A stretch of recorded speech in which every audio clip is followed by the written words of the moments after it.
So hello everyone, thank you for joining us today. And this discussion today, we're going to be focusing on resumes, extracurriculars, and work experience for the law school application process. So as you've seen, if you've seen the other segments or sections of this series, we've discussed different parts of the application and general overview. So today we're going to go a little bit more in depth into this piece, which is really an opportunity to highlight everything you've done up to this point, specifically in undergrad and post-undergrad if you've already graduated. So before we get started, I'd like to introduce or have our great panelists introduce themselves. So we'll start with Yvonne. If you could please tell us name, title, school where you're from, how long you've been in law school admissions, and what made you decide to go into law school admissions. Okay, thank you so much. Thank you, Josue. I'm really excited to being here. My name is Yvonne Cherena Pacheco. I use both the paternal and maternal last names because I wrote a paper once about that. And I'm Dean of Admissions at Nova Southeastern University, Shepherd Broad College of Law. And we are in Dale, Florida, so South Florida. I've been doing law admissions before most of you were even a thought in somebody's mind. So I've seen a lot of the trends in law admissions since, say, the late 80s. If you can do your math, then you know how long I've been doing this work. What made me go into law admissions? Well, I was a junior high teacher in New York, and once trying to encourage students to keep going on with their education, I said, do your bachelor's, do your master's, do a law degree. And I did hear a voice say, how can you encourage others to do something you've never done? That got me into law school. And since I'm an educator, I always saw myself as an educator, I decided to do that portal of opening up. And I'm committed to this kind of work. I'm Nuyorican, I'm from the Bronx, and I'm currently in San Antonio, Texas. And I'm excited to be here. Thank you, Brenda. Hi, my name is Brenda Cortez Martin, and I am the Associate Director of Admissions at USC School of Law. And I have been in law school admissions for a fairly long time. I just celebrated an anniversary here at USC, about 15, 16 years, so a long time. And prior to that, I also worked at another law school for about 5 years, 6 years. So I was born here and still here and love being in Los Angeles. So one of the reasons I decided to first enter law school admissions and stay so long is that I saw how important it was to be committed to work and dedicate my time to assisting students who are not familiar with what is required to get to law school. So oftentimes we hear of things like we don't know what we don't know, and that is so true. And so we hope through these videos and being out there that we can certainly demystify some of the misnomers of applying to law school and who could get. I am a first generation college student. We know that many of the first gen students have a lot of questions. And so again, my life dedication is to assisting those reach their full potential. Thank you. And no, very similar for me as well. So I'm originally from LA, moved to North Carolina right before high school, so went to high school there and have been here since, other than a year that I lived in Michigan between undergrad and law school. And it was the same. I practiced for a few years after law school, and as a first-year college student, I realized, it could have been a lot easier, this whole process, if I would have known, everything I knew at that point before law school. And so I had the opportunity to get into admissions, and it's not something that I ever really thought about when I was in law school, but I figured I'd at least try it, if not I would regret it.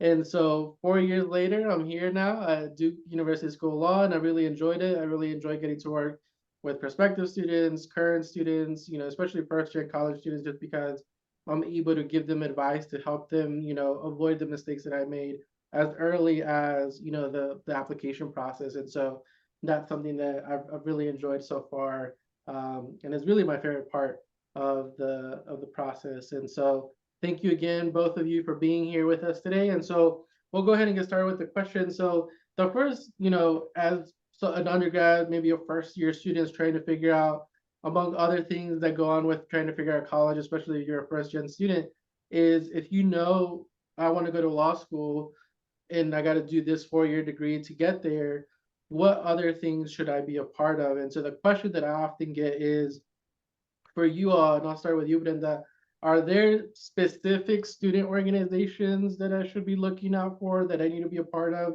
to, in a way, enhance my application? Right. So that's a great question, right? Oftentimes students think that a college education is just the class part of your education, but certainly balancing those theoretical classes with practical experiences are also very important. And so your organizations, it's good to see students get involved in their immediate community, which is, organizations on campus or off campus. And many of them will vary depending on a student's interest. So when you're considering law school, they don't necessarily have to be law related, but I certainly think it may help you in terms of search and your fact gathering about law school. So I would say approach it if you don't know where to start with things that you're interested in. For example, if you're interested in maybe animal rights organizations, or if you're very interested in government or leadership, maybe university or student government. And certainly one of the common areas to start may be something like pre-law organizations.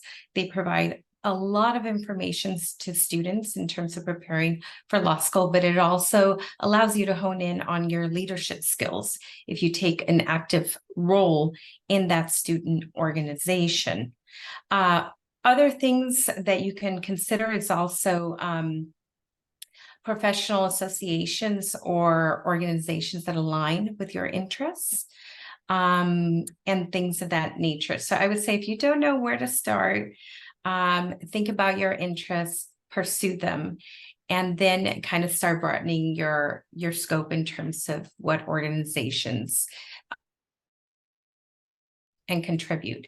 One short thing is there's a big difference between being a part of and leading. And so, you want to consider whether you want to take just a membership position or whether you want to contribute and do more and assume a leadership position in organizations. But we're not looking for anything specific. So I would say start with your interests. Yeah, Yvonne? Yeah, I ditto everything that was said. I think one of the things also that students sometimes forget is that it's co-curricular. So you're there at school to get an education in the classroom and outside of the classroom. And I think that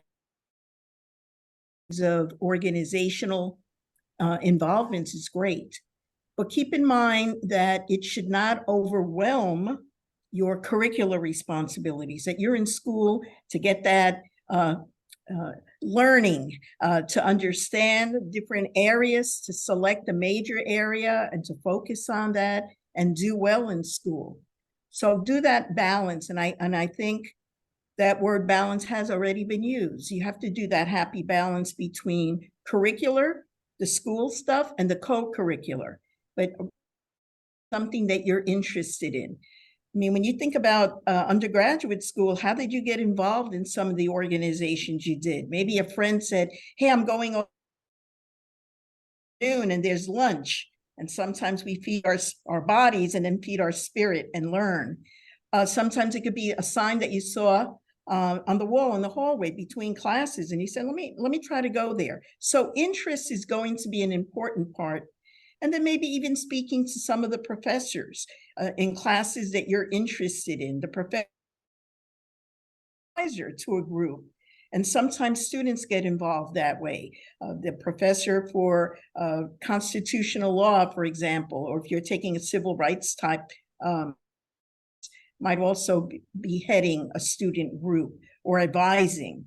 So those are ways, but again, that happy balance. And yes, as you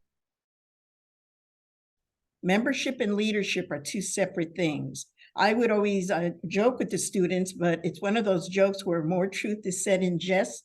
And I tell them, don't raise your hand if you're a 1L once you start law school. Don't raise your hand to do anything. You're learning what's going on and making that balance. Don't raise your hand as a 1L and say, oh, let the second and third year students do the heavy lifting. And similar for some of you might be starting undergraduate school now.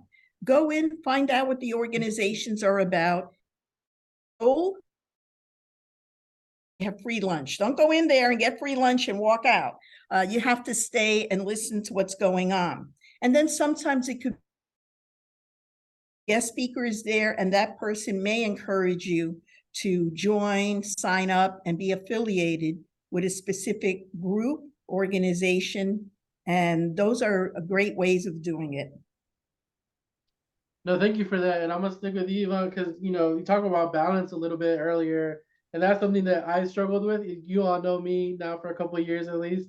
I'm very extroverted. So in undergrad, I was signing up for every listserv that I could find when they had those events. How many, like, is there a thing as too many organizations? Brenda made the distinction of membership and leadership as well. Once you start advancing and you start becoming a leader in some organizations, how do what is too much, or for people, especially for people that struggle with learning to say no? What is that? What is your advice for that, Yvonne? Grades. Show me your grades. Because when I look at resumes, I see all the involvement, then I look at the person's transcript and I see a GPA that is, no wonder they didn't have enough for their classes because they were so involved, and they have list after list after list that can be impressive. But some of us look right to see what are you doing on a daily basis as you're being evaluated in your courses. So that's going to be an individual answer. Always know if you feel overwhelmed, if you're not finishing your assignments because you're working on the dance, which is the fundraiser, which, don't get me wrong, these are important things, but they have to have, and if you can't be the one to balance your own stuff, then go speak to a friend, go speak to an advisor, because maybe you need to hear them tell you. And maybe I pose it back to you, Josue. How did you figure out the best balance if you were signing up for everything? Yeah, it took me a couple of years, and my grades definitely reflected that to figure it out. And so you did see, so like that was my thing. My first year, my grades were low, and so I basically spent the remainder of my 3 years recovering from that first year, and that was part of it. Was figuring, okay, really reflecting, what do I really want to commit my time to, and start cutting out the rest. Yeah, maybe I can go to a meeting here and there, but I need to focus on school, because if the goal is law school, then this is what's going to carry a lot more weight, at least in my mind at the time. And now, as an admissions person, I know the GPA is going to factor in a lot more than a ton of extracurriculars. It's a lot better to say I have this good GPA versus I was involved in 20 different student organizations. And so I think that's something that, as I got older, I started narrowing down, cutting down. So I think by my senior year, I was working part-time as well while in undergrad, but in my senior year, I had to cut it down to 3 main student organizations, and that was my best year academically. So I think there's definitely that balance and that trade-off there pretty often. And talking about work, Brenda, if I am working, while I'm in undergrad, like many students are now, especially first-gen students, is it like a drawback if they don't have really much involvement in extracurriculars, if they do have to work for one reason or another? Right.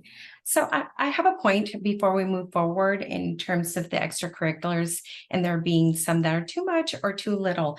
A good rule of thumb that I advise students is definitely look at your academic planning. And if you're planning on taking more units, maybe that's the semester you scale back a little bit on, right? And as you start college and that career, and you'll discover what your time management skills are, right? Your organizational skills. And as you progress, as you mentioned, similar to you, you'll identify where that bandwidth, that threshold is for yourself. It will be very different for your friends. And so your friends are doing, really sit down and assess, what are my academic priorities first and foremost? And secondly, out of that time, where can I allocate the additional time? So I think just having that in your toolbox will help you avoid pitfalls. But certainly I think some way or another, the college experience is amazing if you allow it to be. And I think it's very important to find like-minded people, and also for building relationships and networking, and really opening that scope of what college is for you. But definitely get involved in some way or another. It's good to see on the resume. Sorry, what was your question? No, you're good. No, those are all great points. So thank you. So the question was, so like, if you have to work while you're an undergrad, so you don't necessarily have the time to be involved in more than maybe one or two student organizations, if any, is that seen as a negative effect on the application, or is that considered as part of like, well, they were working, 20, 30 hours a week. Of course, they're not going to have time for that. How do you view that? What's the advice that you give those students? Yvonne, you want to go first? Oh, go ahead. Sure. No, you could go ahead. Oh, okay. Thank you. I'm sorry. I was deferring to you. Okay, I'll catch the ball here. So I would say, obviously, students, especially nowadays, do have a lot of responsibilities, right? Financial responsibilities, and they're balancing their academics and also working, whether it be part-time, and maybe for some students out there, they're working full-time. I would say definitely try to carve in some time. The nice thing about now, physically there to attend meetings, right? A lot of organizations are doing Zoom meetings. Events are being held through Zoom. So maybe being creative and, attending or participating in activities via Zoom facilitate contact, right? And participation. But I do like to see some kind of activities. It doesn't have to be at the detriment of your job, but it could be something in your job, right? So let's just say, for example, you're working and they have a program for mentorship, right? Get involved through work. There are a lot of possibilities. And if there is nothing through work, maybe something in your job, helping within your community, whether it be maybe participating in seasonal community and giving back. Just think outside of the box on how you're going to make that time. And yeah, that's my little tidbit for that. Thank you. Yvonne? Yeah, that's great. I think looking at your time across the board, your classes, work, also look at family and community, because some of your work might not be for pay, it could be volunteer. And maybe you've already been doing things that you're not even giving yourself credit for. Those of you first gen, those of you maybe to learn English and maybe have to do a lot of interpreting for your family, for neighbors. You get home and your mother tells you Doña Juana next door has to go to a government agency and she's really nervous. So you might do translation, you might accompany that person, and you just don't think about it because that's been part of your family, community, and your own personal sense of who you are and responsibilities. So kind of do are there community groups? It might be a faith-based. You might attend church, a temple, a mosque, and you do participate in faith-based courses to that is also a sense of volunteering and giving back. So I think law schools are looking at you across the board. And you might write about this in your personal statement and not put it on a resume. But it gives you time to kind of think about it and say, yeah, I'm going to put community activities. And I think also expanding yourself. Once you have time, you might say, all right, I'm no longer doing the catechism classes or whatever, or tutoring, or teaching a sports or a hobby that you have. So these are other ways of showing who you are without actually saying hobby, miniature golf, or whatever it might be. So go do a self-reflection and see what you've done the past few years. And if you haven't had that opportunity or those opportunities, look at what you might be able to do and then be committed to that. Because it could be a tutoring thing where you are getting paid, but you're also connecting with the younger person and trying to lift them up. As you yourself are growing educationally, you're also trying to be a model to somebody else. So I think that sometimes we sell ourselves short on that and say, oh, I don't have a school organization, but then be self-responsible and then put that on your resume, because many of us will see that as we're reading and go, over here, they don't have a student organization listed. Giving back is going to be really important. Yvonne, I like what you said. Definitely take self-inventory of the things of how you're allocating giving back. That's so important because you're absolutely right. We do so much outside of work and even school that we may not even be aware. So I really like taking that self-inventory and giving yourself credit for what you're doing as well. Yeah, no, I didn't even think about that. So I left out a lot on my resume when I was applying to law schools. But for those that can, obviously, because some people, in the summers, they have if someone's watching that's an undergrad, they have to work. If they're helping family members or for whatever reason they have to work. But for those that have free summers and may not know how to utilize that time, what is your recommendation for an undergraduate student that has those, three months, 3.5 months free in essence, school free? How do you best utilize that time to really enhance their application? Brenda, what do you recommend? I think enhancing your applications goes beyond what's expected by law schools expect. Just like a self-inventory kind of thing. Law school's not going to see that, right? That's something that you're doing yourself, but the shared with law schools. So one of the things I always believe that you learn the best law, of course, going to law school, hearing the lectures, reading the cases, briefing them, speaking with your classmates, but also with the news, the newspaper, what's going on in society at the time. So get into that library or go onto the past 5 years of Supreme Court cases that some of them you've been aware and lived through. Just this past year, Roe v. Wade being overturned. So start like that and start reading, and then start reading some newspaper, periodicals, editorials about these things, so that you're not only seeing what has happened or what came down with the Supreme Court, but maybe in a certain part of the country, how are people responding to this? Just so that you're eating, drinking the law from the perspective of the news. I always would tell the students, newspaper or watching PBS or whatever it is. So you begin to expand your own horizons and start thinking like other people might. Because remember, as lawyers, we're going to be representing others, but getting to know who people are in different parts of the country. Like this is a great that we're able to share because about maybe the West Coast that I don't know.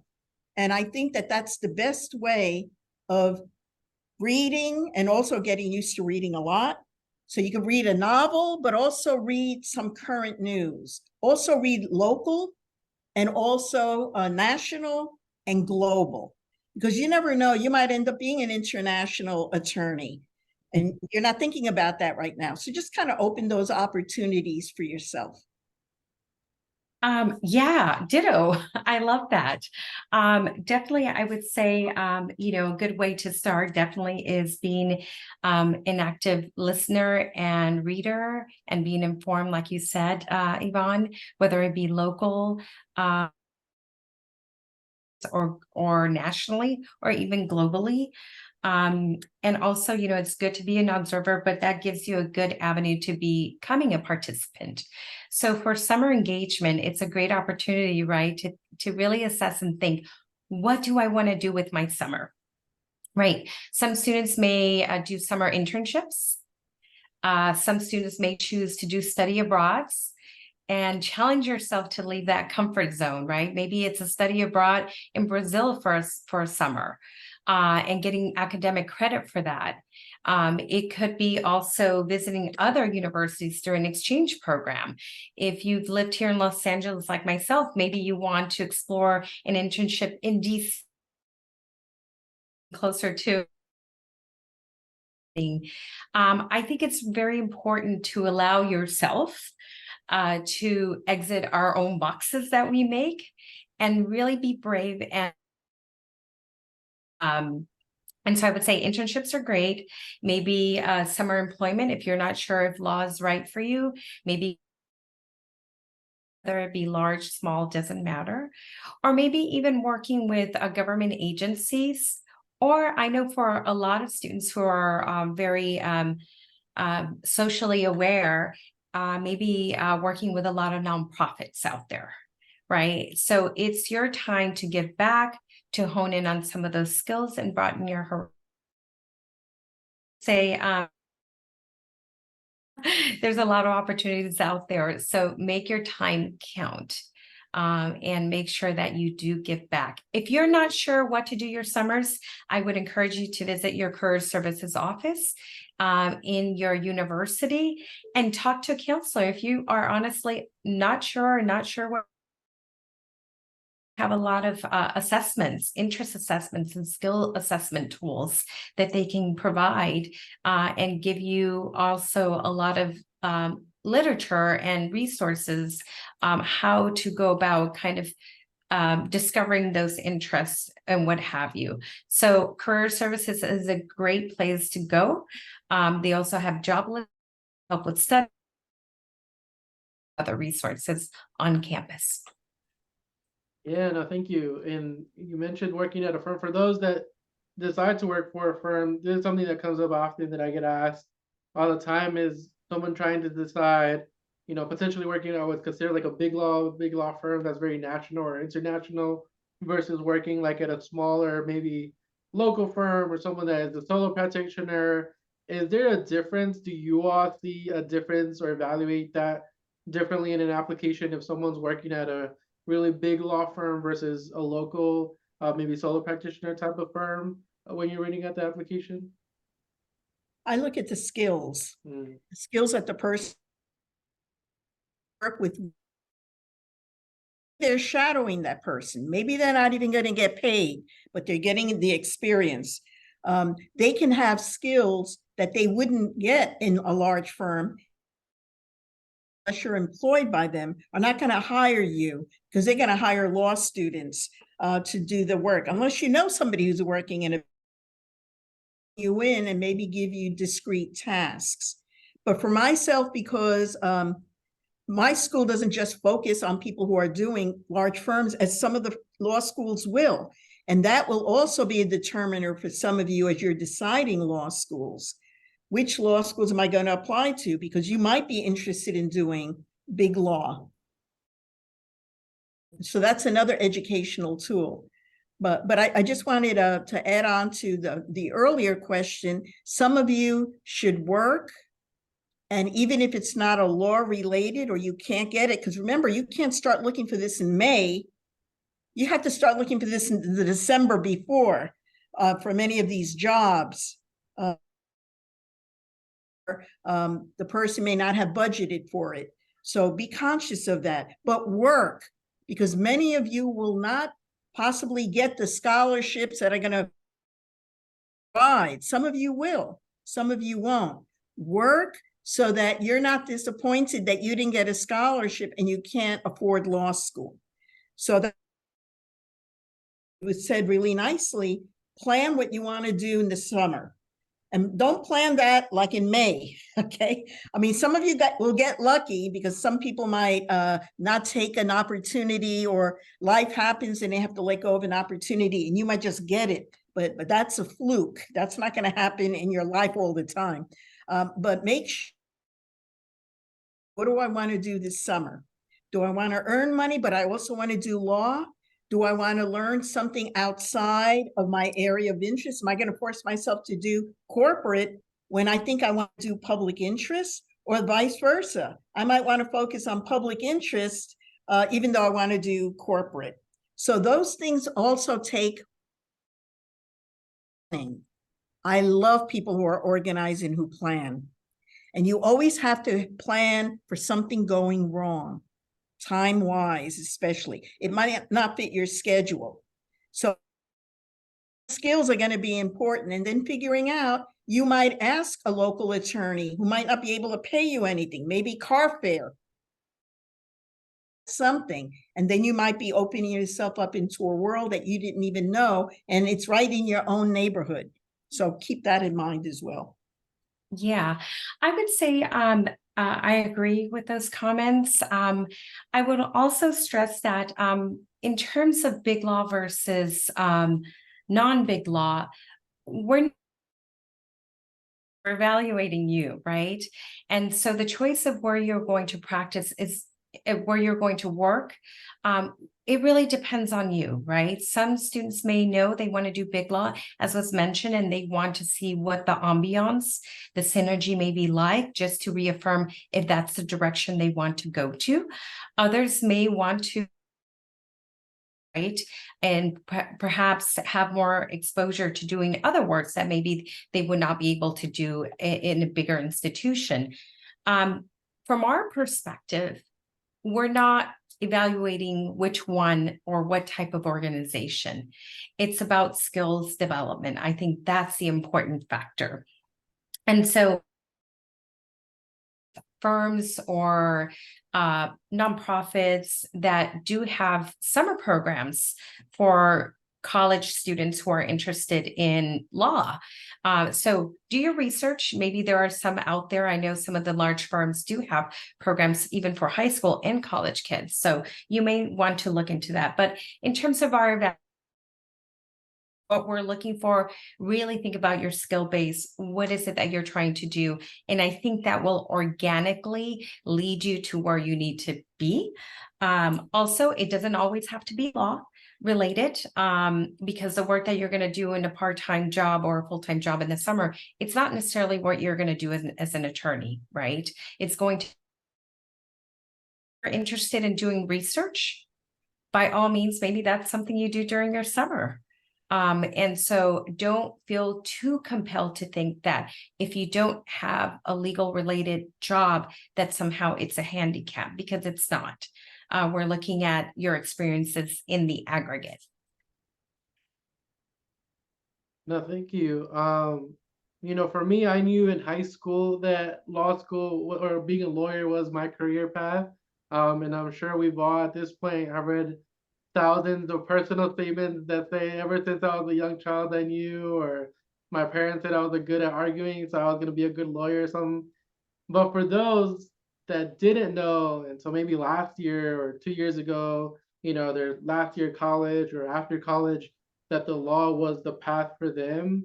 I know the common concern or fear is, well, I haven't done anything law related up until this point. I already graduated. I didn't get to do anything law related when it came to extracurriculars or job wise, especially if I'm in a completely different field that has nothing to do with the law. How does that negatively affect me? And how do I kind of show that commitment or that passion for the law as someone that doesn't necessarily have the time or the opportunity to make up for that lack of extracurricular activity or job activity? And Yvonne or Brenda, whoever would like to answer first. Sure. I'll just start real briefly. And I think it goes back to the point that it does not have to be law related. right? We have law schools that admit people from different backgrounds, ranging from STEM, performing arts, the traditional poli-sci history, the whole gamut, right?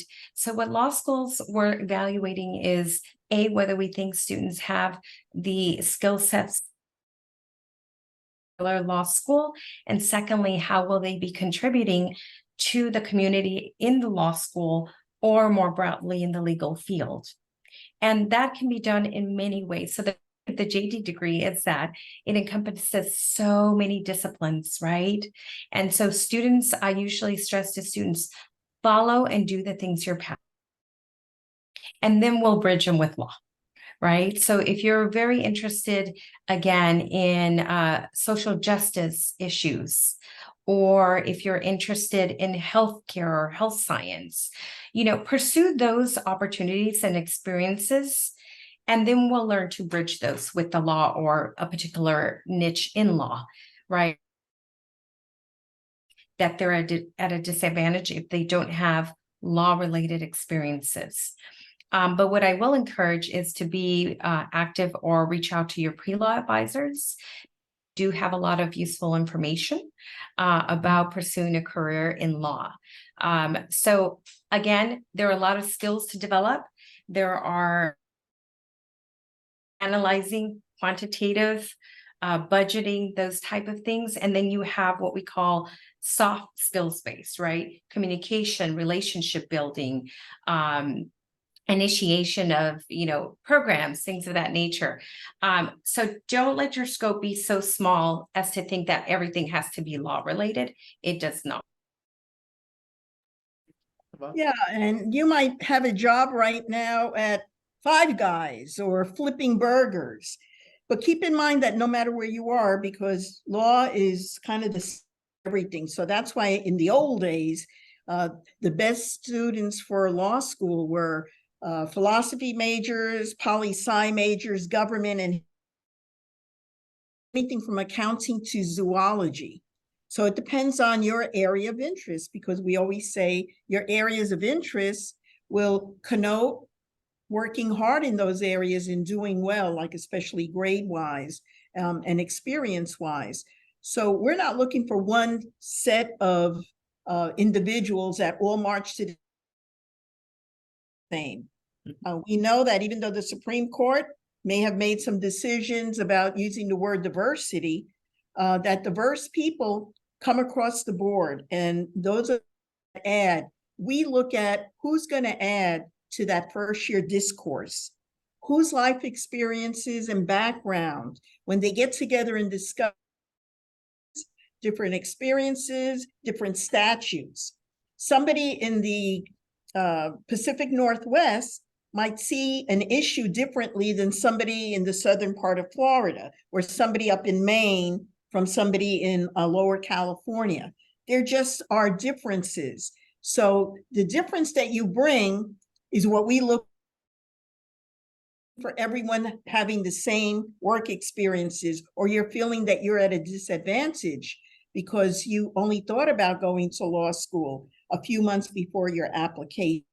So it's the skill set, it's what you bring. Because if you work at Five Guys, maybe the owner is with the committee and they're in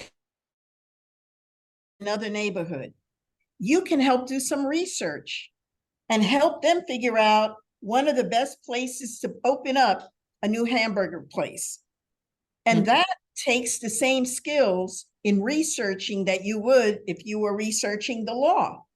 So there's nothing that keeps you from being able to bring that skill set and somewhere that you were able to contribute something, and you really love doing research. You love going out there, and so that helps us. So even giving those anecdotes of how you believe you're developing these skills, and that's something that we all take interest in looking at. Yeah, no, definitely. I started out poli-sci in Spanish double major because I thought that's what you had to do, poli-sci for law school. And in my second year of undergrad, I realized that the major didn't matter. And so I hated poli-sci, so I immediately switched to international studies and religious studies, so that I did a lot better. So that helped with the grades as well. And that's something I tell students all the time is, when you major in things that you enjoy, traditionally or normally you're going to do a lot better because you're actually genuinely interested in the materials and in the classes that you're taking, versus what you think you have to do for law school, or if you don't know that you want to do law school yet. For those that are considering taking a gap year, that was the conversation that I had to have with my parents. Because for me, I didn't realize until my senior year how long it was going to take, or how much preparation goes into this entire process.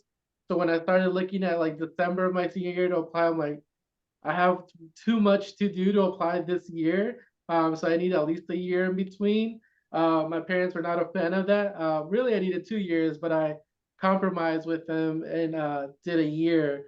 But what do you all advise students, or how do you all advise students that are trying to figure out, should I take a year in between undergrad and law school, or should I not?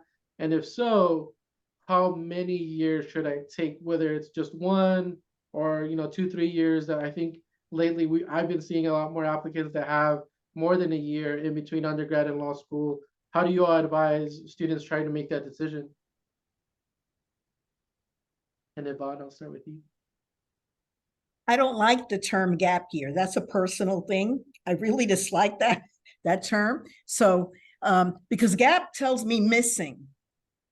Gap is missing. You have a gap tooth, gap teeth, tooth is missing.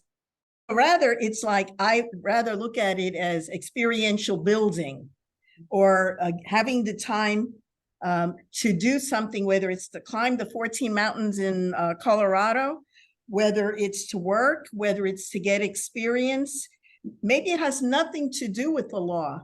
And so you get an opportunity at work. You get a piece and responsibility, a new title. Wow, take that offer versus going to law school, so you can develop that part of yourself. And now you have something more to add when you apply. So just, it's me personal. I don't like the word gap, but fill it in with something. This is what I'm planning on doing versus this is something away from, because you're really moving towards something. And that also goes with planning. What is it that you'd like to do? Some people are burnt out by the time they finish their senior year of college, or they're working and doing part-time weekends, summers. That's what I did for my bachelor's, my master's. So when I started law school, and then I did an LLM afterwards, and I did that part-time weekends and summers and that. But that was my focus. I was tired of doing the part-time classes, and I wanted to be part of the community life by being full-time. Some of you might be the other way. Some of you might be doing the work full-time, and you might want to go into part-time. So opportunities, look at yourself. Am I ready? My engine is going. I'm going from graduating right to applying to law school. I don't want any time. If you do want time, that time with, do it for you, not for us. And if it takes you 2 years or 3 years, great. The fact that you get to do it.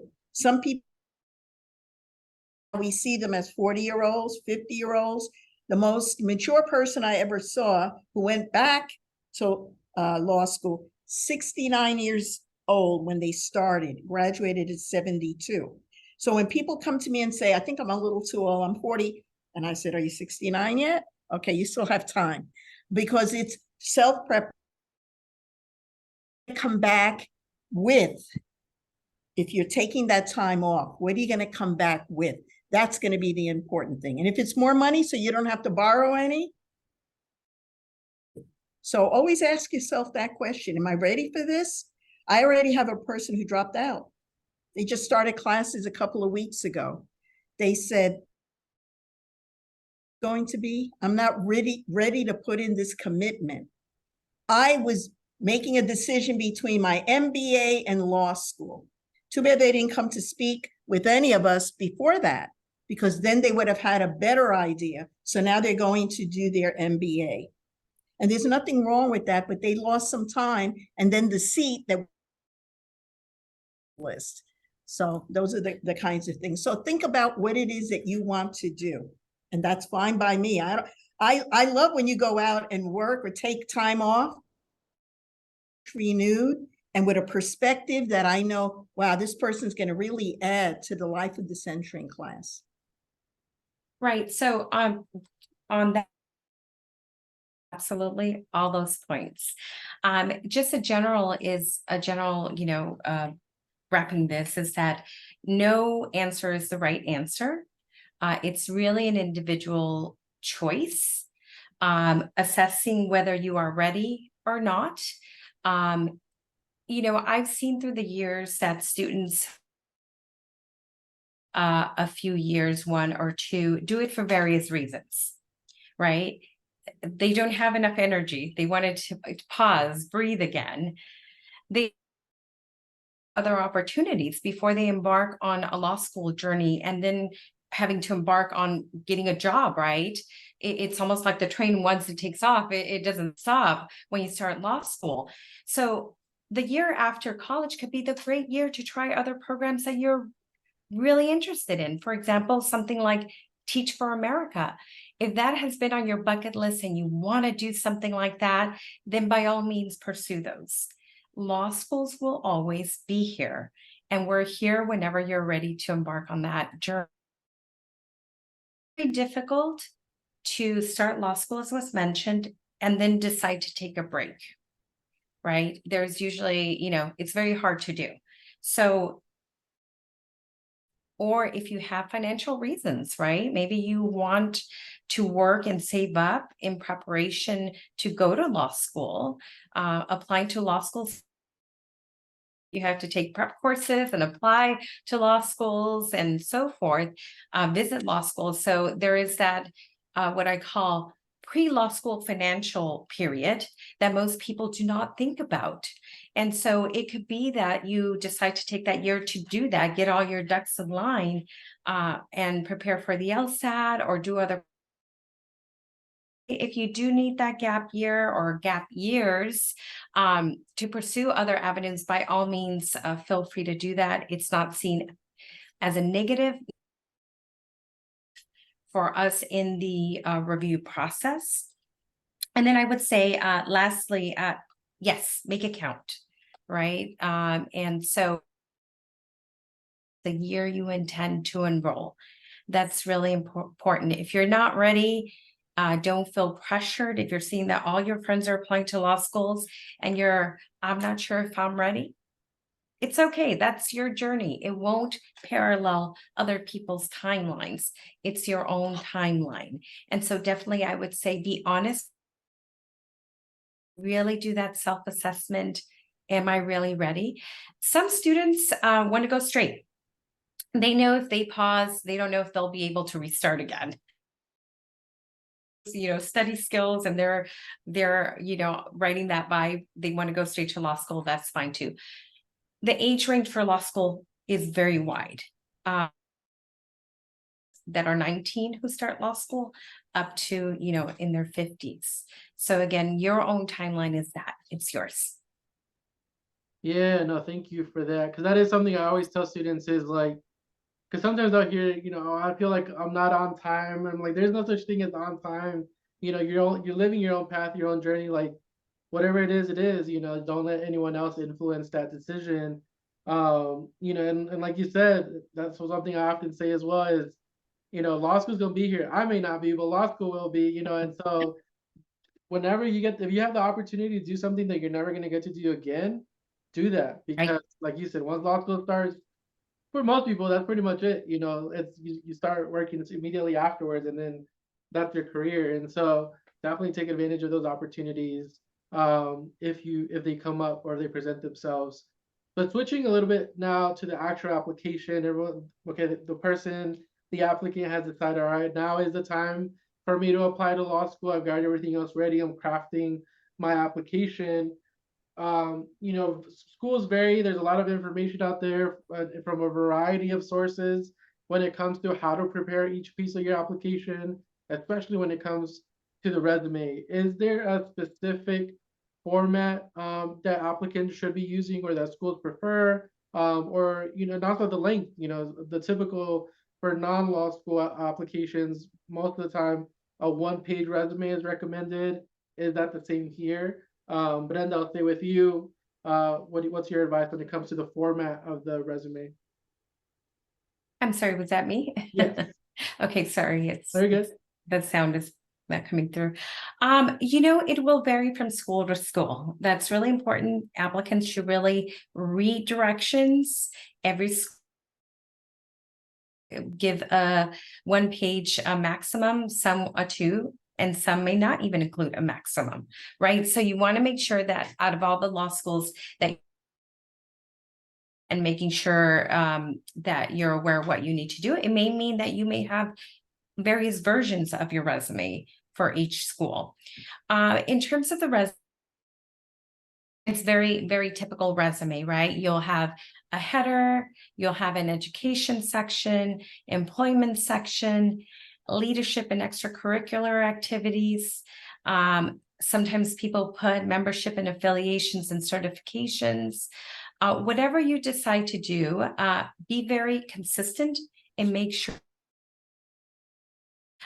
this is not the time to put a picture on your resume or tacky and distracting graphics.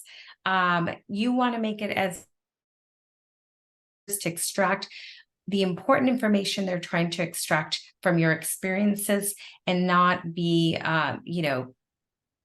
distracted with, be a standard professional resume.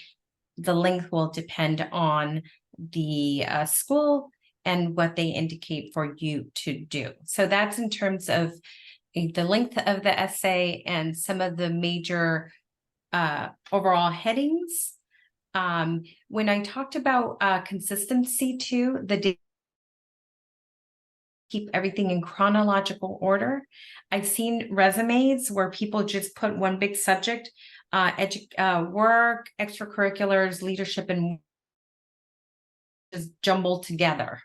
And so when people do that, I look closely. I'm like, why are they not doing those subjects? Do they not have employment history that they're trying to cover with this? And can be frustrating to the reader. So make it as easy, chronological order, very well written, no paragraphs. You need to use bullet points and bullet points and no objectives. So we don't want to know what your objective. We know you're trying to get to law school. So don't waste time or space, I should, from your resume to put paragraphs. Those are no longer used. Yvonne?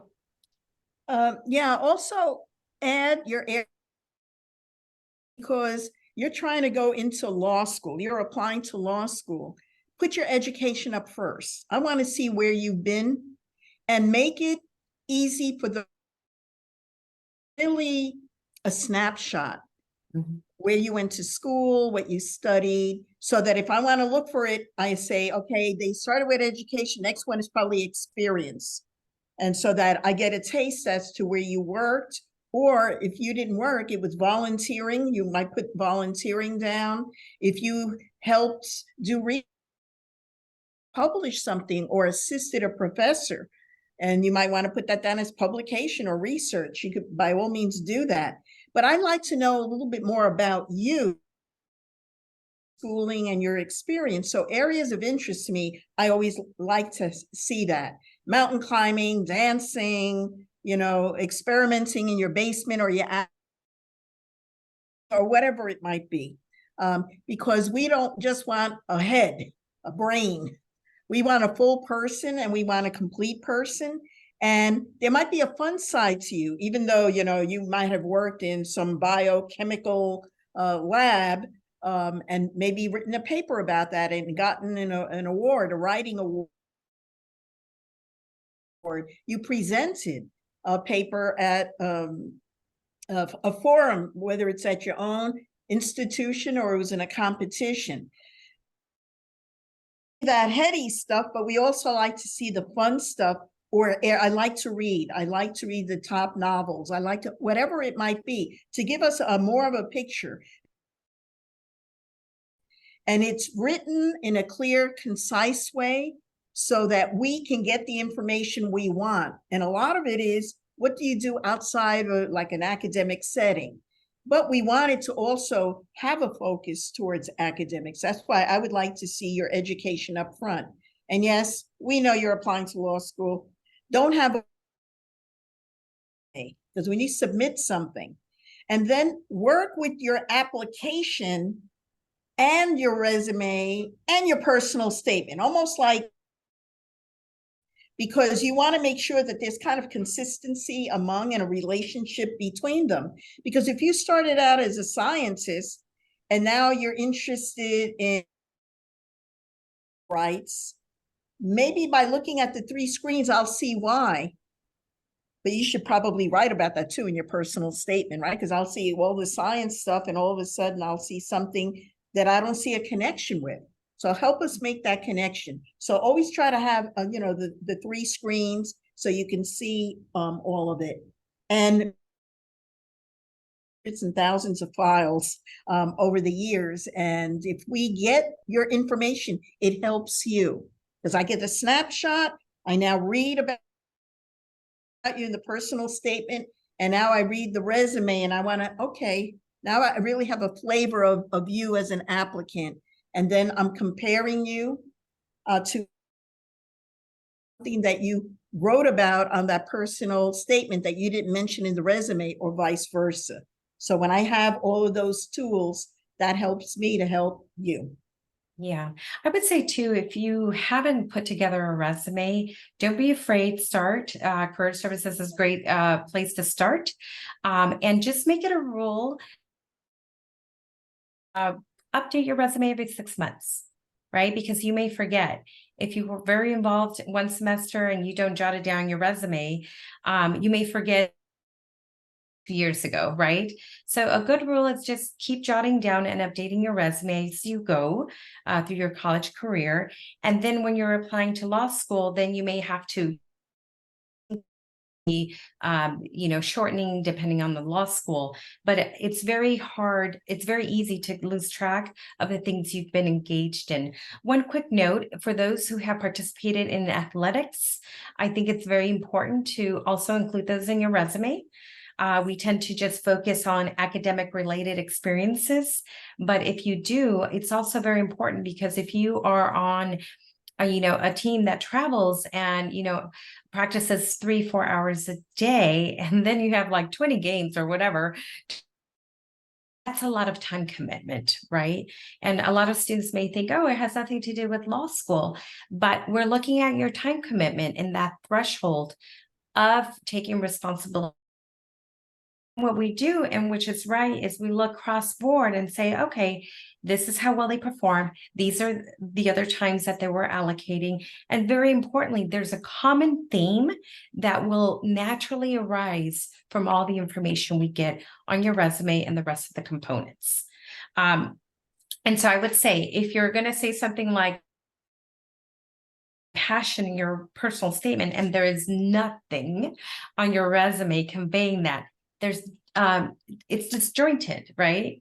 There's no, so the resume, I think, keeps you honest, and it says, I've done this, or it tells you, you know what, I need to do a little more of this.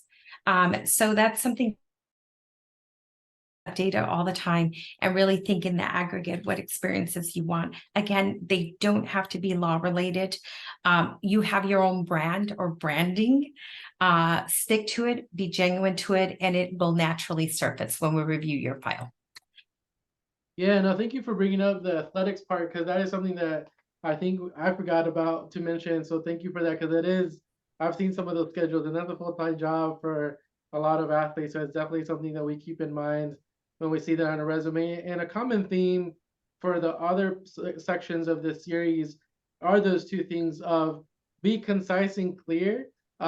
Make it as easy for us to get through a section as possible. We're very grateful when we get applications like that.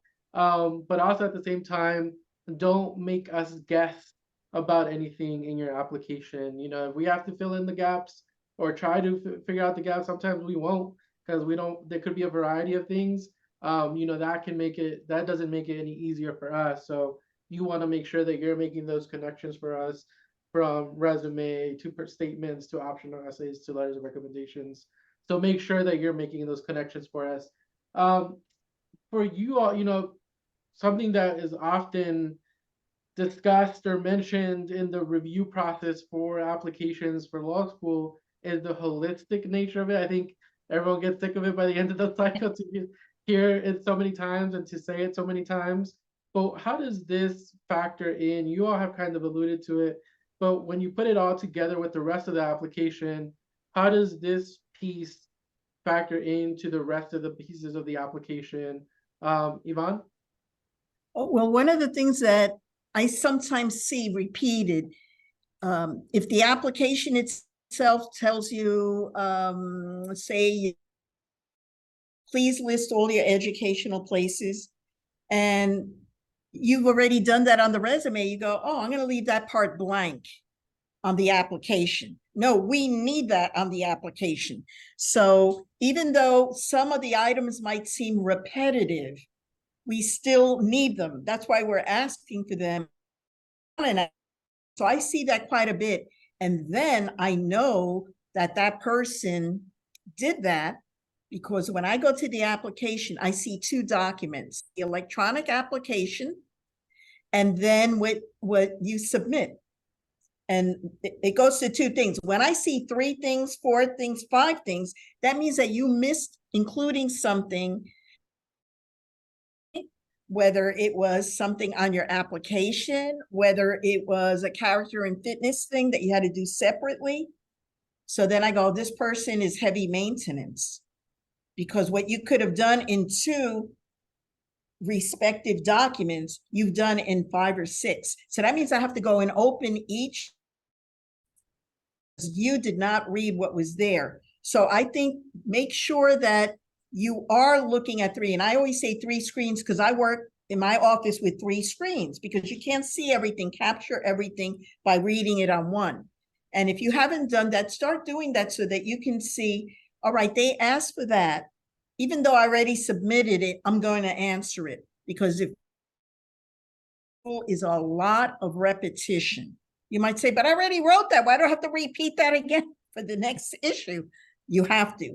So please do yourself a favor and give us what we're asking for. The other thing is we're not looking at a competition among resumes. Don't put extra graphs on it. Don't put anything extra. Once somebody did it like a summons and complaints, they put their name versus the class of the year, blah, blah, blah, of blah, blah, blah law school. I'm going, are you kidding me? I just want the information. I don't have to plow through it, and it's not creative writing. Lawyers are okay? And so that's why having everything done pretty much the same font. Don't put tiny font that we have to like squeeze through because you wanted to put it all on one page. We know when you're trying to do that, when you extend the margins, and we're like, oh my gosh, this is really hard to follow. There's no headings, and that. Make sure that there is that connection, the connectivity. And if you don't give it to us, we're not going to find it, or we're going to different one. We're going to look at you differently than how you want to be viewed. The other thing that I wanted to say about is use technical terms or acronyms.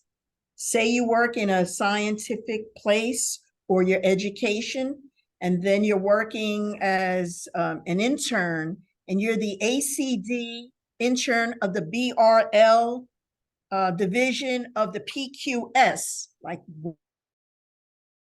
plain English. Even though you work in a scientific or a mathematical formulated world, we don't. So be specific and tell us what is translated, especially if it is something scientific or math, or that you're used to your own acronyms, or you're used to your own verbiage, your own language. That's not going to help. Right. So in terms of the holistic review process, Yes, so the resume is very important. It's a quick snapshot of all those engagements and participations and skills that you have outside of the classroom. Oftentimes applicants will ask, what weight does a personal statement have over the resume, over, they all said over GPA. And you noted, Jose, that you mentioned holistic, and that's what most of the reviewers are doing. We're reviewing the entire file, and I want to really that if a school is asking for a particular document, it will play a role in the review process. What role you don't know, neither do we, until we actually open that file. That you provide to us. Reviewers will look for strengths in the entire applications as well as potential weaknesses. And so all the information that you submit to us will assist us in being your advocate in the review process. So any information that you think is critical for us to know, please include in your application because it'll be made. And so the more clear, if you follow directions, if you, use bullet points and key action verbs and information like that, it's just very important. It's indicating A, you can follow directions or read directions. B, you can organize information very concise and to the point. And C, it really paints a picture of who you are in so many levels, on so many levels, that it's very important. That's why law schools have a holistic review process, right? We want candidates who we know will be successful and contribute to the law school, and we utilize all those tools in addition to that resume to make those decisions. So again, approach everything and be very forthcoming with that information. And law schools, are waiting to receive your applications. Yeah, no, follow directions is definitely Oh yeah. number one for everything. And that's really, one of the main things as reviewers, at least for me, that when I see people that don't follow directions, it's already an immediate negative without even fully getting into the actual substance of your application. And so you don't want to start off in that way when someone's reviewing your application, because that's something I also tell students. You don't know if you're the first one of the day where my coffee is starting to hit and I feel good, or the 30th one of the day where I'm like, I just need to get through this one, then I can go home or go to sleep. So you want to make sure that you're being clear, concise, and effective, but at the same time, following the instructions as well that each individual school has for their application. But with that, we're going to end the program for today. Just final words of advice that you all may have for applicants, not just about this section, but just as a whole, as someone that's starting the law school application process or is considering starting that process and that reflection of figuring out, is law school for me? What are your words of wisdom or advice that you have? And Yvonne, I'll start with you. Yeah, I think number one, you're doing it. You're viewing this recording. So that means that you have questions, so you're looking. So ask questions. If you are specifically interested in particular law schools, even though we require or request similar information, the focus of where we place that information when we make decisions might be different. So you might, schools, if you have questions about what should be on the application itself, remember, application is a legal document. You begin on this journey, whether you apply to law school and enroll in this cycle, and we always begin in September or October, depending on the school, and it's for the next, if they enter in the fall. Some schools have the entering in the fall and then in January as well. Most schools don't. They usually have the first year starting in the fall semester. Make sure that you have read all the information in advance of providing it. Time to look at what's being asked, because it's when the student runs through an application, oh, resume, boom, boom, boom. Oh, let me pull out what I have, and they don't clean it up. So I know it's a resume that has been used for something else.